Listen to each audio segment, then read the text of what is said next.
আসসালামু আলাইকুম ওয়া রাহমাতুল্লাহি ওয়া বারাকাতুহু। ইয়া জালালি ওয়াল ইকরাম। বর্তমান পৃথিবীতে সবচেয়ে বেশি খাদ্য অপচয় হয় জাজিরাতুল আরব বা সৌদি আরবে। তার ভিতরে মক্কা শরীফে সবচেয়ে বেশি খাদ্য অপচয় হয়। আর এই জাজিরাতুল আরব এক সময় যখন হাজিরা হজ করতে যেত, তারা এক ক্রুশ পর পর তারা ওখানে রান্নাবান্না করে খাইতো। যে ওই রান্নাবান্নার জুটা কাটা লুটিয়া এই সৌদিরা তখন রাতের বেলা দিয়ে তার বাসা বাড়িতে বসতো, এবং তারা অনেকে ইতিহাসে আছে সৌদিরা কাফনের কাপড় চুরি করে ব্যস্ত। এই আল্লাহর রহমতের নবীর উসিলায় এই সৌদি শহর এখন ধনী হয়ে গেছে খনিজ সম্পদে, আল্লাহর রহমতে, রাসূলের রহমতে। তাই সৌদি আরবে অপচয়ের কারণে হয়তো আগামীতে হয়তো সৌদি আরব এরকম আর থাকবে না।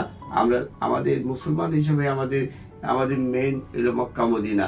সেই হিসাবে আমরা সৌদি আরবে উন্নতি চাই, সৌদি মানুষ উন্নতি চাই, এবং সারা পৃথিবীর মুসলমানের ঐক্য চাই। ফিলিস্তিনি সংবাদ, ফিলিস্তিনি যুদ্ধ বিগ্রহতে আমরা তাদের সহযোগিতা চাই। সবাই এক মুসলিম আরেক মুসলিমের ভাই ভাই। আসসালামু আলাইকুম ওয়া রাহমাতুল্লাহি ওয়া বারাকাতুহু। ইয়া জালালি ওয়াল ইকরাম।